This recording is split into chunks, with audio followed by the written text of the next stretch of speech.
Welcome, everyone. Sorry about that. Welcome, everyone, to the first in our 2024 Summer Speaker Series. We're here in the Conan studio, here in Douglas Valley Center, and I'm very glad you could all join us. So today we have an excellent presentation from David Malaher talking about La Verendrye and the contribution of the maps between Canada and the United States, the current maps. I can tell you over the years I have learned a ton from David, and I'm certainly looking forward to this presentation. I know you are as well. So without any further ado, David Malaher.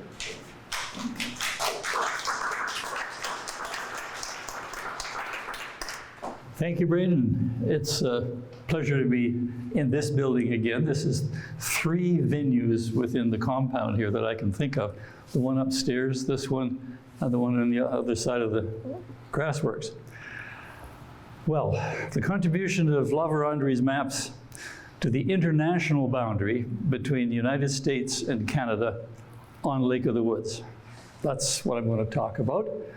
I've been researching this now for quite a long time, and I'm pleased to bring it to a conclusion here. I did talk about this about a month ago in Winnipeg at the Center for Rupert's Land Studies. They had a conference, and I was addressing them with these remarks. In the month in between, I have shuffled things around, improved things, I think, a little bit. And I'm looking forward to version number 2 of the same story. Before I begin, there's a particular individual in the audience who I want to introduce, Paul Fraser. Paul is unique among all of you and anybody else I know because he was married at Fort St. Charles in 1984. And if that isn't unique, I don't know what could be. So, Paul, it's a pleasure to have you here. And you can make any comments you like as we go along. I'm open to questions in the middle of things. I may or may not answer it, but put your hand up or something like that.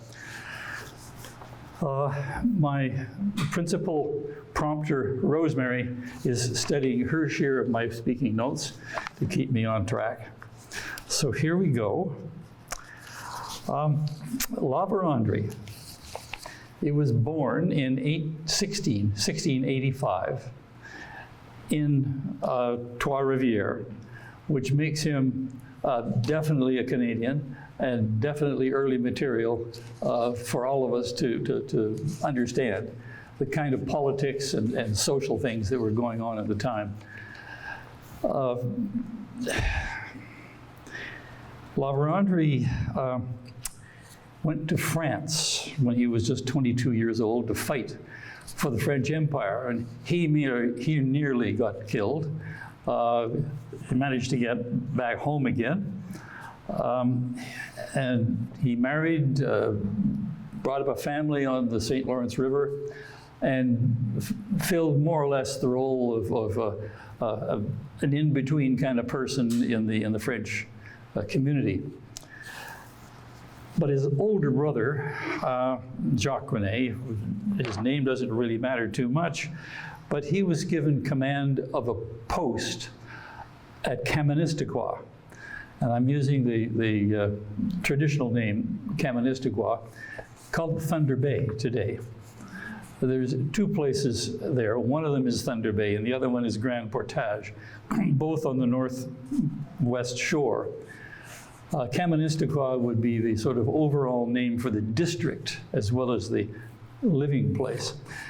Well, La Verendrye's older brother got a posting at Kaministiquia and invited Pierre to come along as his number 2 and assigned Nipigon, as Lake Nipigon, as being Pierre's branch to look after.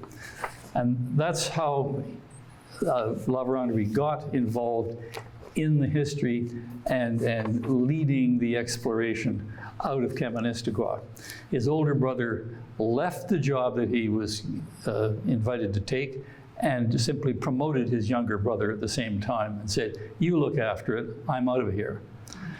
That put Pierre in contact with all of the local people who were staying over the winter of 1727, 1728, who were staying over the winter. They would leave in the springtime, but it gave good access from Pierre La Verendrye to the native people who knew the way. They could talk. They could come up with their own map. And with that map, La Verendrye sort of opened his career as the explorer beyond Kaministiquia. Now that's a key point. In material effect, no one from the French community or anywhere had been beyond the shores of Lake Superior at Kaministiquia. Now you can pick out a couple of exceptions here and there, but the reason they're hard to find is because they really didn't do anything. They maybe walked over or came back, but contributed nothing. It was Pierre La Verendrye who did all the hard work, the heavy lifting, lost part of his family, all sorts of tragic things. And it's La Verendrye's contribution as an individual that I think is interesting. The map that came out of the winter conference was one-sided, with the French being represented by Pierre La Verendrye, the other side being represented by an unknown number of people.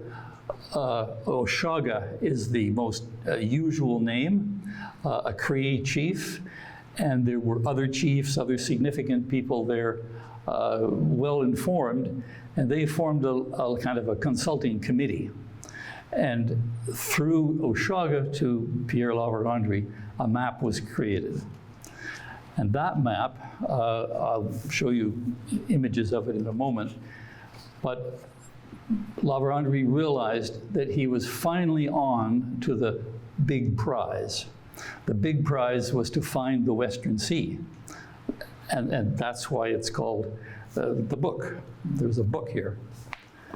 If you haven't seen this book, and you see it in a bookstore or somewhere like that, it says "In Search of the Western Sea," and there's about 200 pages. All the maps I'm going to show you are in here. In fact, this is where I got them from in order to make those little handout sheets you've got. They all came out of here. It's a good book. It's by Professor Dennis Combe, Brandon University. And if you're interested in following up this sort of thing, that's what I would recommend to you. There's tons of literature on La Verendrye. That's the one. It was about $75 when it was new. I think it's $175 used now. So a little investment opportunity for you.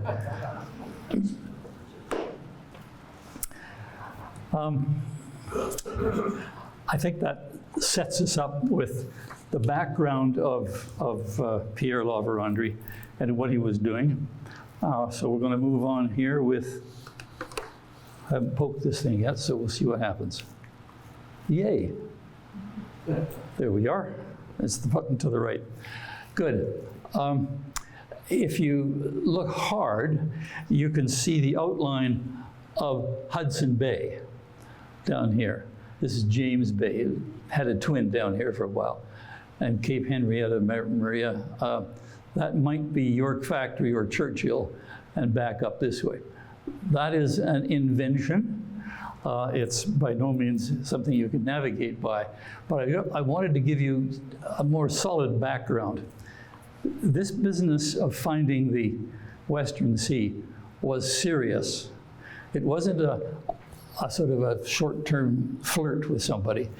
This was deep into the psyche of the French Empire. The King of France in particular, and we got to go back here to 1610, 1643. These are all the relevant kings of France who were behind the search for the Western Sea. Louis XIII sort of kicked it off, and it was in power for 33 years. Over on this side, this is a short list of some of the explorers who took up the challenge of finding the Northwest Passage. None of them succeeded because there is none. But that's part of the story too. Jack Cartry, he's early on. Henry Hudson, of course, he had to find something. I'll tell you a little bit about Fox and James. We know the Hudson's Bay Company, Jacques de Noyon. He's a bit of a loose cannon, but an interesting guy. Robitaille de Noy. This is up to 1717. Things are getting very serious by that. That's just on the edge of La Verendrye himself being recruited. And then there's Pierre. What happened here, and why am I showing this particular picture? It's because Luke Fox was a ship's captain, and so was Thomas James. They were both ship's captains. Luke lived in London and was associated with London merchants, seagoing merchants. And Thomas James lived in Bristol, not far away, but it was the same arrangement. Thomas was sailing his ship on behalf of merchants in Bristol. Well, one day around 1730, news came to Bristol that Luke and some of the people living in London near to the king had put together a scheme to fund an expedition out to the Northwest Passage. They'd heard about the Northwest Passage. All they had to do was go there and claim it. Well, the fellows in Bristol thought that was kind of one-sided. They wanted some of the action too. So Thomas James and his crowd of people put together a ship, had it all fancied up. There was money at stake. The king would put up some real money for whoever came back with the secret of where you get into the Northwest Passage. They both went out in their separate boats. Luke said, "This is a nonsense game. There isn't any passage." He was satisfied, having sailed around a little bit, and he went home after 6 months. Thomas James hung around, stayed the winter, lost at least 4 men to scurvy and starvation and other hardships, and he went home after a year and a half. The hero of the day was, in fact, Thomas James, because he had a better publicist, and he didn't lose any of his crew. But this was the kind of effort that people were prepared to put into finding the Northwest Passage. It was a serious game. Unfortunately, in much of our high school literature and other popular things, the importance to the the importance to the community of finding a Northwest Passage is little understood. It was a real driver, particularly in the French court. All these kings were, to one degree or another, wound up in finding it. And there was a regent in there after Louis XIV, the young 15th, had a regent running things. And he played a major part. As you can see, the dates there up to 1723. And we have Robitaille de Noy was sent out to Kaministiquia by the regent, just to sort of put two things together. Cape Henrietta Maria, that's a place one of the places involved in this that I would really like to go to. I think it's a fascinating name, and it's the wife of the King of France at the time. James Bay, named after that James there, and Fox Basin, after this fox. So the Northwest Passage has been in this story for quite a long time and seriously embedded. Now we should get on with the effects. That's an astonishing map when this is Hudson Bay, and that's where we are, a Lake of the Woods. This is the Sea of the West. Wow. Now, I live in Whistler, which is about here, and I've been crossing this way for the last 44 years, and I haven't run into that. But this is what everybody believed in the French court. They just had to find out where to go. And that was where La Verendrye stepped up and said, I'll do it. Now, the whole thing is a complete hoax. The map that's presented here, of course, doesn't exist. At least the body of water doesn't exist. But the story was written up as a piece of fiction. This Bartholomew de Font didn't exist either. He was a figment of somebody's imagination, probably James Pettiver, who was the editor and owner of a magazine. And he made up this story. He created Bartholomew, and then he published a story. Monthly miscellany of memoirs for the curious. And that alone stuck to the memory of all the people who could, push buttons and pull ropes and make things happen. The version I'm showing you here is one that was prettied up and printed in 1750. Well, that's well after the action took place, just to show you how long these things can live. But the earlier versions of this really don't reproduce. So that's a perfectly good way of putting it across. And it's in the Library of Congress. It was drawn by Philip Bosch. Serious stuff. And that's as late as 1750. So there's the wind-up. Let's put La Verendrye to work. He arrived on site 1731, something like that. He came in two major contingents. He had 50 men. Others who tried to come before La Verendrye tended to go out with one canoe, or maybe two canoes, which might add up to 8 people. And with 8 people, you're not going to go anywhere or make any success out of it. La Verendrye, having come from the army, he was a courageous, I think that's a fair adjective for him.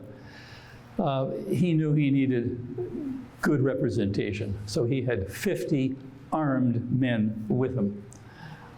They arrived in over a short period of time, and we can say 1731 would be a good arrival date. Well, this map is dated 1727. That's the time when La Verendrye was talking with Oshaga. And that's the map that was taken back to Quebec and put before the governor and said, here, I know how to get to the Western Sea. Here's the proof. I have this map that was drawn for me by Oshaga last winter. And if you'll just give me the permit, I'll go out there and find the Western Sea. So with the help of some clerics and others that were interested in this, he was given his license. And this map is what they were looking at. Oops, I'm going to go back just a sec. I want you to see River of the West coming out of Lac des Bois into Lake Winnipeg. And that's the River of the West. This is Rainy Lake, just a different name. Now, I'm going to go on the same map by using a better distance. Oh boy, now I want to get this updated too. I've just tripped out of PowerPoint. There, thank you. I'll try to stay out of that. This is map number 2. This is Lake Winnipeg, Lake of the Woods, Rainy Lake, very close together proportionally. Well, this is the Rainy River, that's the Winnipeg River. What La Verendrye did was leave off Lake Winnipeg and stretch the distance between Rainy Lake and Lake of the Woods so that it gets more representative. Now, it's hardly perfect, but this is the kind of tinkering that was going on with what they felt was the real goods. Now it's 1733, and some more things have been happening. They've actually got on site. They've got all the way to Fort St. Charles, or they've got all the way to Lake of the Woods, and built Fort St. Charles. And what do they know in 1733? They know that there's a Winnipeg River. They know that it's out here. And they know that there is another river parallel to the Winnipeg River, now called the Whiteshell River, through the Whiteshell Forest Reserve. And apparently they did use it. But at that end, at the downstream end of the Whiteshell River, it was still springtime and it was still blocked with ice. So they gave it the name La Barrière, the barrier they left off of ice. But in other maps, that's going to be called the barrier. So these two things were known, not much else.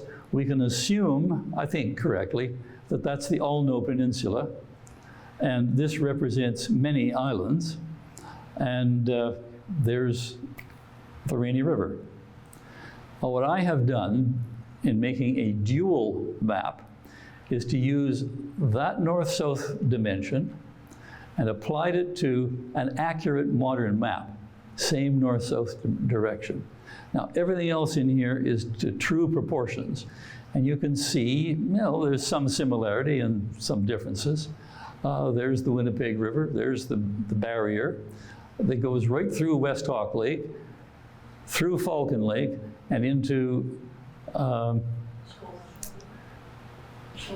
Shoal Lake. Thank you, into Shoal Lake. That's this part of, there's Clearwater Bay, or not Clearwater Bay, Ptarmigan Bay, Ash Rapids, and the name? The Platte. Yeah, Shoal Lake, ding, thank you, Shoal Lake. Now this is what they were able to draw after 2 years exploring around in here. They were able to come up with this much representing that more accurately. Another 4 years has gone by, and a tragedy, one of the most sensational tragedies associated with La Verendrye was the massacre of 21 people and their burial someplace on the lake, which has not yet been established. It's called the massacre, and La Verendrye's map of the massacre includes mention of Ile du Massacre, right across the lake from Fort St. Charles, if you can take that literally. Be very cautious about what we believe and what we reserve. There's La Barrière, that's the Whiteshell River, and there's Winnipeg River.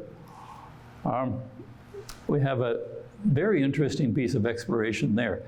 I don't know whether you are conscious of or know anything about the so-called back road, but there is 2 ways to go by boat from Lake of the Woods to Rainy Lake.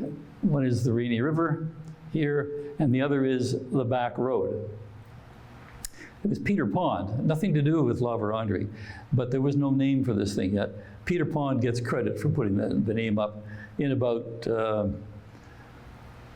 1770, say. So if we talk about the back road, that's where it comes from. The trick with the back road is that it's uphill on both sides. There's a height of land in here, and you've got to get to the height of land before you can go down. But that's probably the reason why it wasn't more popular. If we take all that information and move it off in correct proportion, we can see how large a territory this is. That is, if you can see that at all, that is the boundary, the dotted lines. And this is in Muskeg Bay. And that is the 49th parallel. It's all tilted over because La Verendrye, for whatever reason, decided to run his angles somewhere else than north and south. It's hard to forgive him, but I guess nobody was there to say otherwise. So wherever La Verendrye put his north, I put the north and turned the lake, and so on and so forth. So you can make a direct comparison between these two sides. By 1737, they were getting around. They'd seen quite a bit. 320 kilometers from Fort St. Charles by the Winnipeg River to Lake Winnipeg. And it's the sum of 225 and 235 to use it the other path. Now, in the course of my lifetime, I have done all of those things without realizing that that's what was happening to me. Is that I was going over the Winnipeg River, I was going along the Red River, I was going along the Roseau River, and when I put them all together, I thought, oh my goodness gracious, look what I have done. They're all interesting. And this is the third map. And we have a date 1740. Fort Maurepas, that's really Lake Winnipeg up there. There's La Barriere, there's the Winnipeg River. Here's the back road and the Rainy River. Everything is in place. There's Fort St. Charles, that's the inlet. And we move it over to here. Only north is up this side. All right. There's the back road, which is in here. Everything sort of fits together all right. They're getting fairly tidy by 1740. You want to talk about the Moore Road connection? Yes. There's Fort St. Charles. At this end of the lake, which is back in this end in here, things are kind of different. You're out on the prairie, out in the marsh, and they're trying to, La Verendrye and his companions, are trying to make some sense out of what that end of the road of the lake looks like. The Portage de Savane is a portage right here. It is a real portage. I have tried to walk through it. I admit I only got halfway. The reeds are up to here. Lake Roseau was right there. The Roseau River starts back here. The Roseau Lake was a very popular summer area in its time. It's now dried up. So many things have changed, but this is what was serious at the time.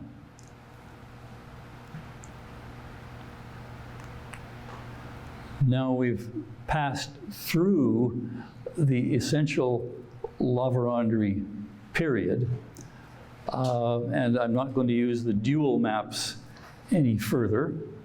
We're back to the single map by La Verendrye. But the complication with saying by La Verendrye is that this map isn't really by La Verendrye. It's about things that La Verendrye did and reported, and other people actually put the map together. Now, they had access to La Verendrye's maps, or partly, and some things are put on that aren't real, and some things are left off that should be on. But the most serious defect with this map is the position of Fort St. Charles. This would literally put Fort St. Charles on the opposite side of the lake to where it is. It should be over here, and it's over there. Now, that kind of an error is not something characteristic of La Verendrye. It's characteristic of clerks who were told to copy this and make a map. And they hadn't been out in a canoe. They didn't know all about it. They got mixed up and put the fort in the wrong place. Now, we later, or even somebody else a year later, can be really confused by where is Fort St. Charles. These kind of confusions are everyday events. And in terms of an historian looking for answers, we have to be very alert to this sort of blunder that somebody else made previously. And you can't incorporate it willy-nilly into what you're doing. You've got to be a critic of it. But it does show some interesting things. It does show Fort Lorraine, that's out near Portage-la-Prairie. The ancien fort was the Fort Rouge at the junction of the Assiniboine and Red River. That's in the corner. There was a curling rink in there for a little while in the last century. So things keep on going. Lac La Pluie, that's Rainy Lake. The fort here is not badly positioned. The flow arrows are good. And if you are doing research on this or looking at somebody's old maps, look for flow arrows. Flow arrows generally are going to be correct. They're binary. They're either going this way or this way. And most people can tell which way the water is flowing. It isn't a question of can you remember where the water is flowing. It's did you do it at all? Or did you not have an arrow on your map? La Verendrye was fussy about the arrows. We can count on his flow directions. And his final map in the set of 7, it comes in 1750. Now, this and the map before it are both made by clerks or by other trained people, but they're not made by La Verendrye's own hand. Because in this case, especially, 1750, La Verendrye had died. And the commandant that he was reporting to in Quebec, Glacianaire, in honor of La Verendrye's efforts and contribution to opening the West and looking for the Western Sea, he had this map made to honor La Verendrye. And he did as good a job as anybody else had done. He put Fort St. Charles back on the right place on the inlet here, and otherwise things are pretty well what they should be. The Portage de la Savane, maybe, and Ile Massacre. Oh, that is really interesting, because the first display by the living La Verendrye had the massacre site right here, opposite the fort and at the mouth of the Rainy River. Now it's down here and it's on an island. So whom do we believe? And that question is still alive today. We don't have a conclusion, and I'm not going to enter that rabbit hole because that's another story. But today's version of where the massacre occurred on this map would place it somewhere maybe about here on an island. But a long way from there, significantly great distance and not related at all. So when we look at this map, or the set of maps, each one has a story to give you, and you can keep it, and it's good, and it has a whole bunch of other stuff surrounding it that you've got to be very cautious about. So those are 7 La Verendrye maps. Now, what contribution do they make to today's boundary and as we know it? So let's go back a little bit to 1743. And a fellow named Bellin, Jacques Nicolas Bellin, was one of several clever people working for the French government, for the king, at a place called Le Dépôt de la Marine. And it just means it's a cartography factory where they make maps. And the French are good at this. They are picking up maps from around the world putting them in one place and hiring anywhere from 5 to 10 really good cartographers to work in-house and make maps out of things. Now, these guys aren't going out. They only live in Paris, by and large. It's the sailors who went out and found it and brought it back. And Jacques-Nicolas Bellin saw some of La Verendrye's maps come in and eventually got the idea that maybe he could do something with it. Bellin had already done this whole North America. Well, that's a pretty good feat. But he hadn't been in the middle. It's easy to get to this country. You don't have to walk. You don't have to paddle. You get in a sailboat and somebody else does all the work. So the coastline is good and quick. But the interior, it's not good and it's not quick. But Bellin had already done all 5 Great Lakes. This one was a little awkward still, but that was wide open stuff. And this is this is an enlargement of that part. These things, you might faintly remember, are what Oshaga drew back in 1787. Not 87, 1727. He's got the flow arrows in the right place. That'd be Rainy Lake. This is Kaministiquia. That's a variation on spelling it. This is just sort of bolting it on to see how it fits Bellin's already existing map. This was opening up the doors of the West. There must be a Sea of the West out there someplace. Well, a few years later, 1752, Bellin has courageously taken one of the La Verendrye maps, and you might just recognize that little piece of it. That's Rainy Lake, there's Fort St. Pierre, that's the back road, and this is Fort St. Charles. And he's got these 2 rivers, and he sort of bolts it on at a common junction to Bellin's own map of Lake Superior. He said, there. This is what La Verendrye is trying to tell us, that if we use these 2, or either one of these 2 entryways, we can get to the Western Sea. They were still believing that there was a Western Sea this late.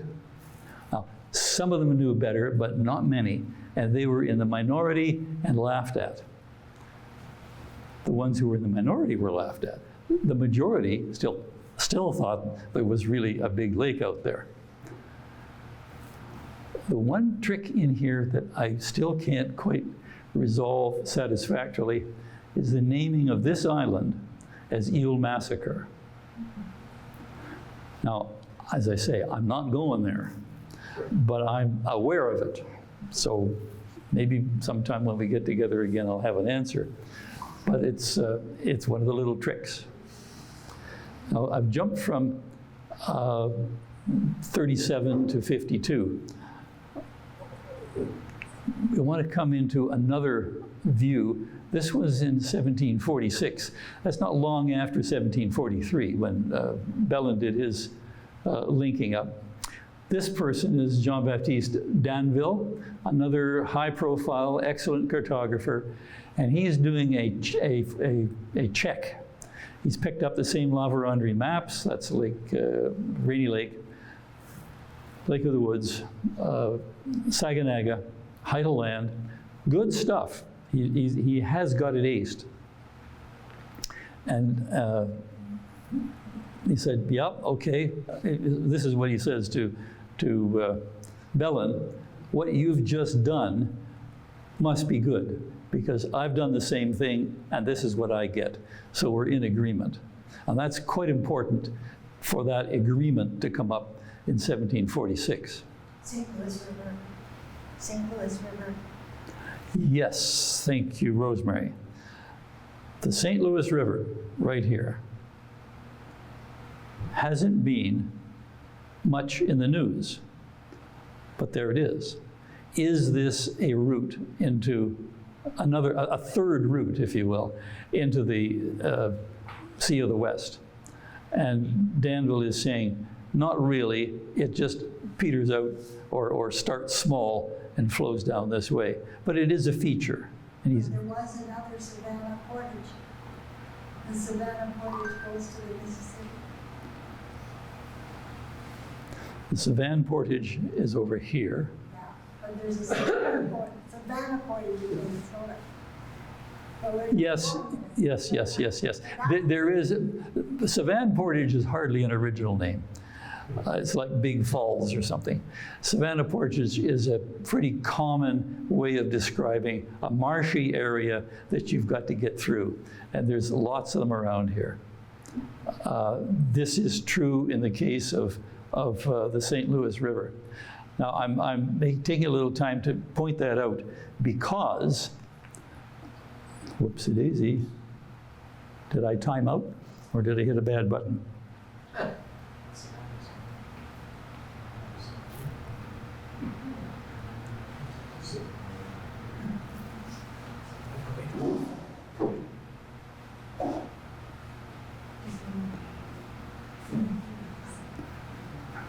What I'm going to show you is that, oh good, There you go. just got to keep pushing the buttons. Thank you.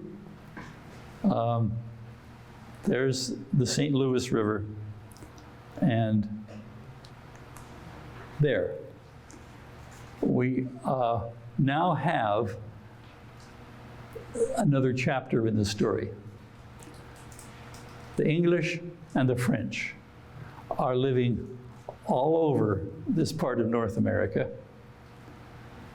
and they each want to claim it as all their own.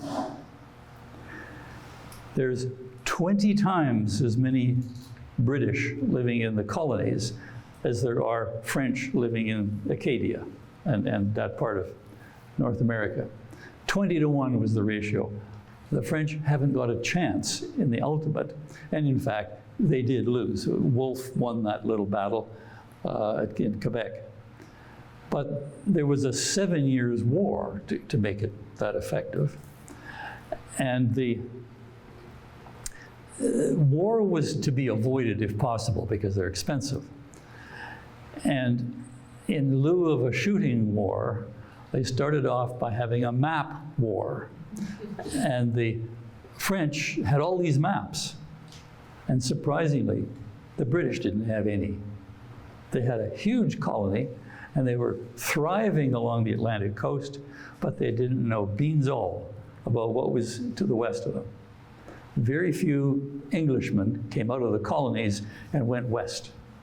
The French were all over the Mississippi River. They knew New Orleans. They had trapped, if you will, they had trapped the British 20 times the number on the Atlantic coast. And there you have sort of an odd balance. Somebody came along to try to break that balance, and his name is John Mitchell. He was a British colonist who couldn't live in the heat of Virginia, so he ended up in London. But he took all his knowledge, which he's a clever guy. He had local geographical knowledge. He had access to the same maps that were at the Depot de la Marine. And Bellin put together his own map as a private venture. This is only a Mitchell put this together as a private venture. It's a very big map.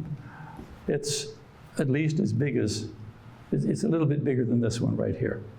And it shows North America very nicely. And Mitchell has picked up, that was fun. Mitchell has picked up all sorts of information from Bellin, from Danville, from other sources. And this is the two routes. Mitchell didn't think the Kaministiquia route was worth worrying about. He didn't think that the St. Louis River was worth worrying about. And this little hooked piece is a signature. That's the Danville signature on this map. And it's the same as this little hook. That's put on by Danville, and that's copied by Mitchell. This is how you stitch these things together. That map was created as the British entry in this map war. It wasn't needed because the military solution said so. And Mitchell's map, 1755, Mitchell died in 1768. The war was over by 1763. Who needs it? But who needed it was all those Englishmen left over by themselves in North America, some of whom were in the colonies, and some of whom were newly arrived taking over the French territory. And you still had, if not a shooting war, you had a cultural conflict between the different people, different religions, different language, and different histories. It was still a difficult time. And England, having spent a lot of money to get the French out, then wanted to tax the colonists for the cost. And the colonists said, hey, we don't have that kind of money. Arguments went on, and it was eventually ended with the American Revolution. All going on immediately after this stuff about the Western Sea. So there wasn't a moment's hesitation from one kind of turmoil to another kind of turmoil.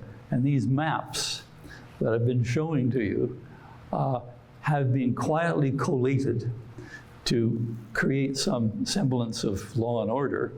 And this is John Mitchell's version of things.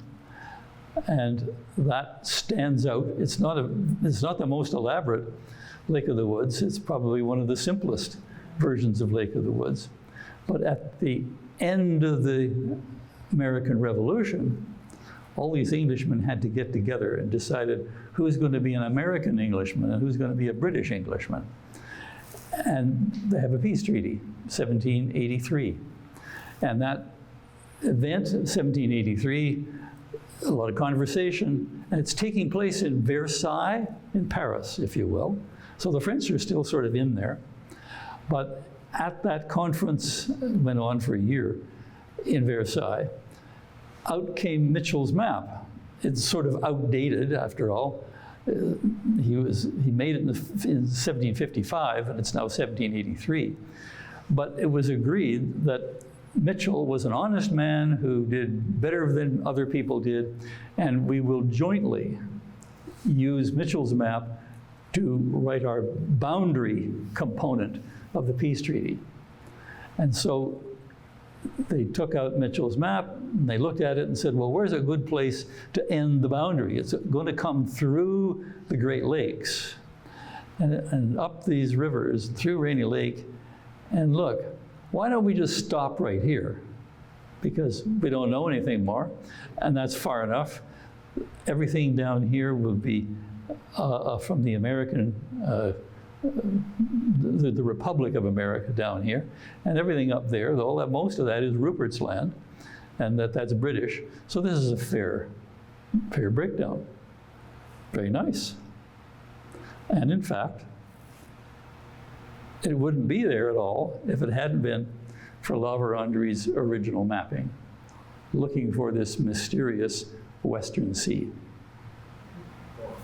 Now, just to sort of plod through that again, I do want to emphasize that it was Chag's and La Verendrye's several Western maps that Bellin chose in Paris at the depot. And he merged that information with his own Eastern maps. This is the West by La Verendrye, this is the East by Bellin. Bellin patched them together. And along came Danville, and he gave his blessing to that union.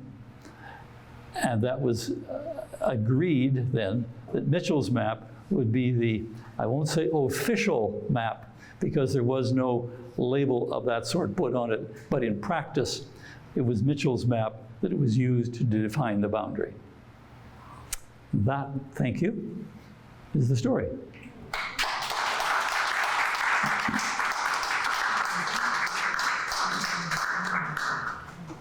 Okay, do we have any questions? Yep. That jog in the northwest angle, which basically goes up to Fort St. Charles, does it not? You can't see it there, I guess. On a modern map. Well, yeah, I'll pick out the modern map.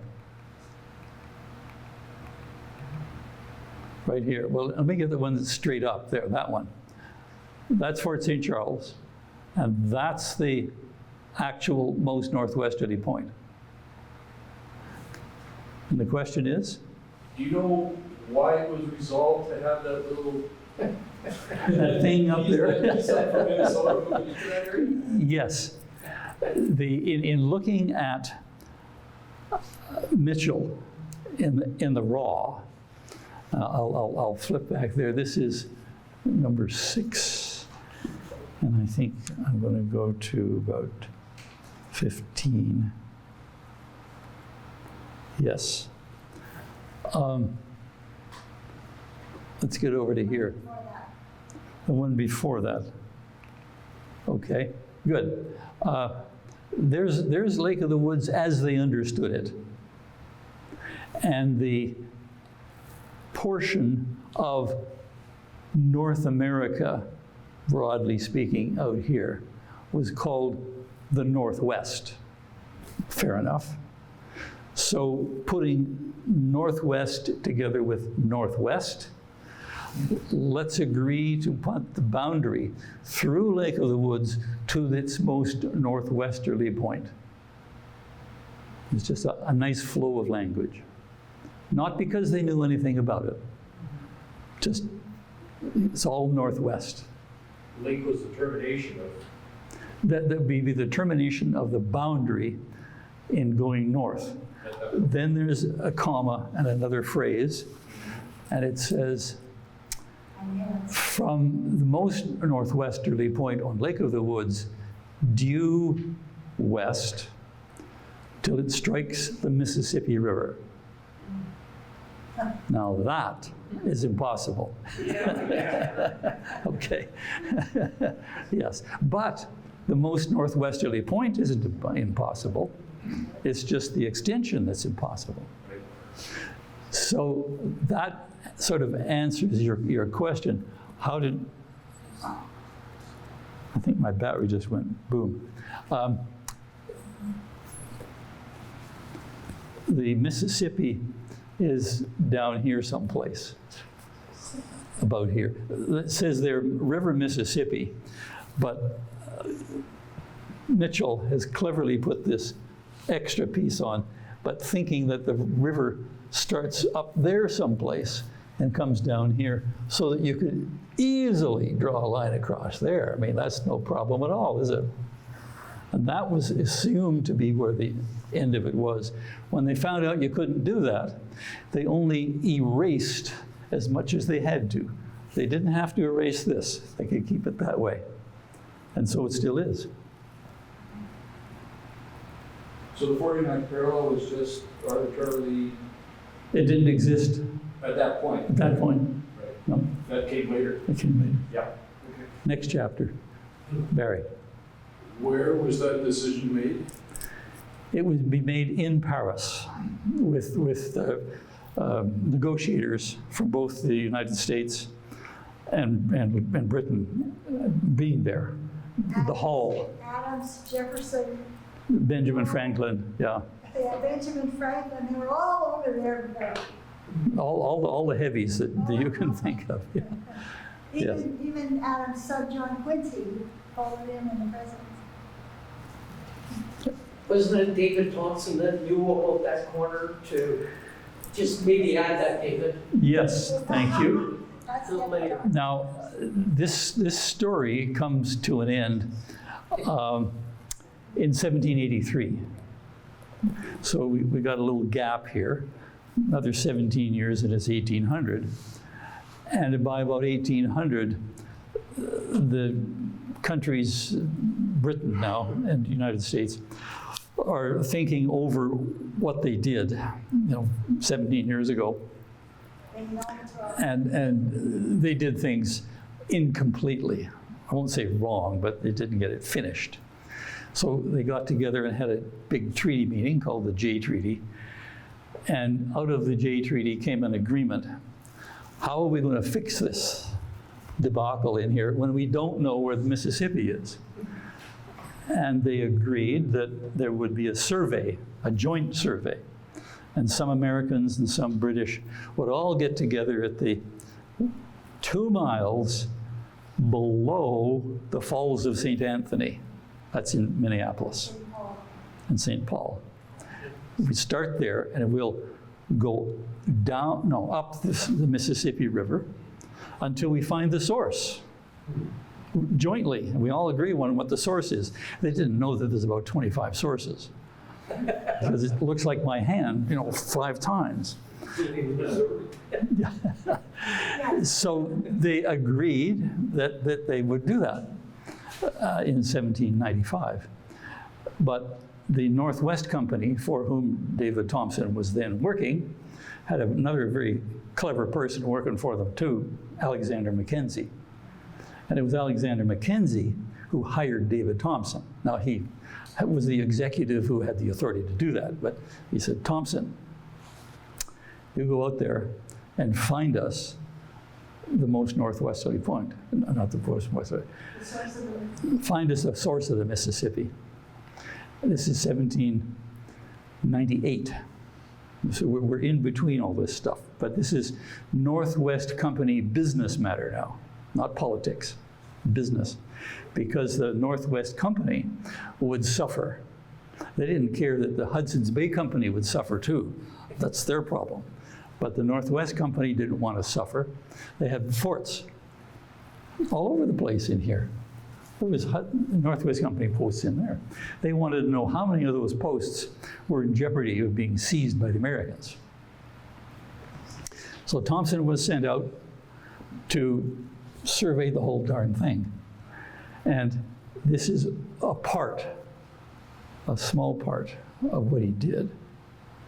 He came back and he said the source of the Mississippi, he had it, as I said, there's 25 sources, but he had it about the right place.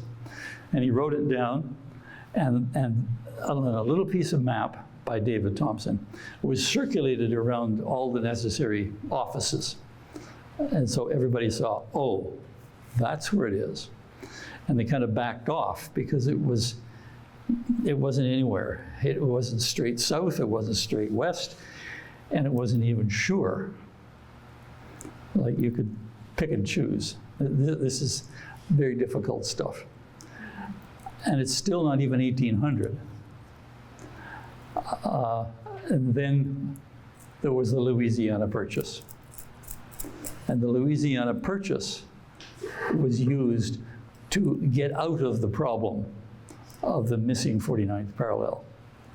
The 49th parallel was then tacked on west of Lake, on the 49th parallel. Not because Lake of the Woods is intersected by it, but because they knew where the source was, the source of the Mississippi. The source of the Mississippi was identified by David Thompson. It's a coincidence that the location is all so tightly next, cheek to cheek with the rest of this stuff. You could take it out and it wouldn't make any difference. But the 49th parallel didn't get agreed to until after the War of 1812, 1814 in fact. 1818, yeah. So it was a long spread before the 49th parallel got got enshrined. And when they did, then Thompson was called back, but not as a fur trader, he was called back as a surveyor. And he did the whole lake, Trying to find the most north. trying to find the most northwesterly point. I dare you. Find it. It's tough. It's a thing called a loxodromic line, and I'm looking around for a straight edge. You got a straight edge? That'll do. That'll do. First of all, you have to have a map with a Mercator projection. No curves. This is not suitable. This isn't a Mercator projection. Mercator projection would have the same distance between these longitudes in the south as in the north. Now this is a small bit. It'd be hard to see that that's a little narrower up there than it is down here. It's got to be the same. The Mercator has the same width all the way up. On that kind of a map, place a straight edge at right angles. Place a straight edge at 45 degrees. And you've got this line right here. You can come up later and see that. It's actually written on right where your hand is. Loxodromic line. Fancy name. But this is a straight edge. This is a perfect map of Lake of the Woods. And you just move that straight edge until it touches someplace, any place on Lake of the Woods. And that, by definition, mathematical definition, is the most northwesterly. And that's where it is. That's here. That is the most northwesterly. There it is, right there. There it is.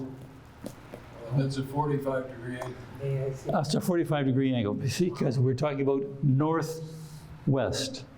So that's northwest. It's sort of equal, northwest. Get that. And this just happens to be the place. Now, have you ever been there? Well, you gotta go tomorrow. You've been there. Oh, I've been there. I've been there many times. It's a fun ride. Even more is good. Yeah. Today, if you go there and you're sitting out here in your boat, as you drift slowly westwards, look due south, and all of a sudden the trees just go pop, There's a border. and there's a colliery right down to the ground, and then pop, it's back again. Okay, trees on both sides. So go there and get that little surprise. You haven't done it until you see the pop in We there. might have to go into Anderson's Creek and. Can I add a couple things, Steve? Please do. My name's Rick Slowback. I grew up in Kenora, and in 2008, I took part in the David Thompson Brigade that started in Rocky Mountain House. Gord was part of it, and we went to Old Fort William. And as a result of that, I've documented in a book, but I wanted to talk about the border because in 2011, we took part in another David Thompson Brigade to go when he went to the source of the Columbia River.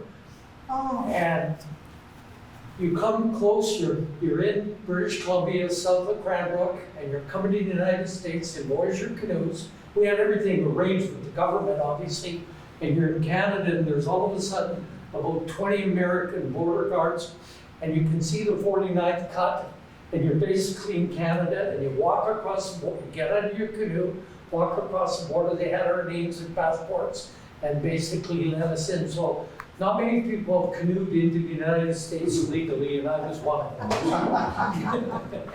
super. Thanks. Good.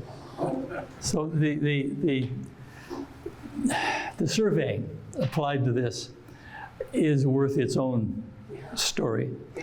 This is heavy-duty astronomy and mathematics. I could show it on here with a ruler and so forth, but the story behind that, it's really big. We had to take it a step at a time. So this is step one. Where do you get the sort of raw material information from, and how is it used politically? And then you can come back and get down to the inches and say, well, where is the most northwesterly point? And we're just summer cottagers, aren't we? So, any more questions? Comment. The fact that Fort St. Charles just happens to be In America. in that northwest. Yes, it's a remarkable coincidence. But consider, you are Oshaga, or one of his cronies, and you're talking to La Verendrye over winter Kaministiquia in 1728. And La Verendrye wants to know everything, and you're talking back and forth. That's really where it starts. It isn't up to the modern people to have thought of that. It was the Cree who wanted the traders there. And the Cree said, this is where we want you to be, because of its place on Lake of the Woods. It's sort of halfway between north and south. It's not over on this side, which is really hard to get at. Anything that's any good is on the west side. So it's in a perfect place. Side question, and like somewhere, I don't know if I read it or somebody said this to me, that Fort St. Charles, if you go west that inlet, is there a trade route, land route, or whatever that is easily done, or relatively easy to the Red River? Oh, yeah, on the inlet here. This inlet, by the way, is about 9 miles long. If you go to miles, okay. At one point in the 1800s, there was a Hudson's Bay Company post there, and there was a road, a cart road, that went to Winnipeg. So it became sort of metropolitan instead of out in the bush. So it really is a central point, like Fort St. Charles. I mean, as far as... Well, it's a coincidence. It still is just a coincidence. Yeah. Nothing else. Now, I'm sort of talk both sides of the street. If you are a Cree or any other prairie-living indigenous person, you don't come from here. You go to there. So coming this way, that's the closest place to get your canoe into the water. And that's why they wanted them, they're getting the best of both. They're getting it closest to the prairie and convenient to the lake at the same time. The Cree knew the way around the lake. They don't care about your most northwesterly point. They just care about how much effort do I have to put in it. Barry? Is there a cairn at the exact spot? No, because the exact spot is in the water. But on the shore, there are cairns. And if you set up your survey instruments at the cairns, you can quickly pick up the angle and the distance and say, there, that's where it is. But that's the fun of going out in your boat, because you can get the north-south line just by slowly drifting past until it opens up and closes up. It wiggles. The boundary actually wiggles up to Northwest Angle Inlet. Yes. Now the boundary, Oh, you're confusing. the boundary has been adjusted, as they would say. But literally speaking, it's about 4,000 feet more north than it is today. But the Thalweg, does anybody know the name Thalweg? Thalweg. That's the bottom of a creek. It's the deepest part. That's the Thalweg. It's a German word.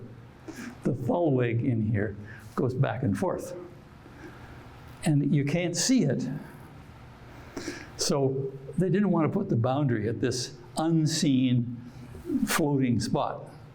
And the Americans agreed, okay, we'll go back to the first place where the line crosses or touches the thalweg. And they graciously gave up 4,000 feet. But they wouldn't give up the northwest angle. No, the northwest angle concept is born in blood. Yeah. we should That's it. work it out. Yes. Now, La Verendrye would be aghast at all this if we, interviewed him on the thing. Okay, well. That's yours. So certainly, thank you to David, and I'm sure he'll stick around if you have any more questions. Very, very interesting stuff. And thanks again. Next week, we have a presentation by Steve Woolrich. Steve Woolrich is doing a residency here in town. He's an expert in the deterrence of crime through environmental design, and he's going to be talking about his work and talking about how he brings art and music and various different things into his work. You may have seen Steve around. He's a very tall guy. He wears his beanie even when it's 30 degrees outside, and he's a really engaging fellow. He's been in a few times. So certainly we'd love to see you next week at 2 o'clock. My name is Brady Murray. I'm the director here at the MUSE Lakewood Museum of Veterans Army Arts Center. And one last time, let's give up for David.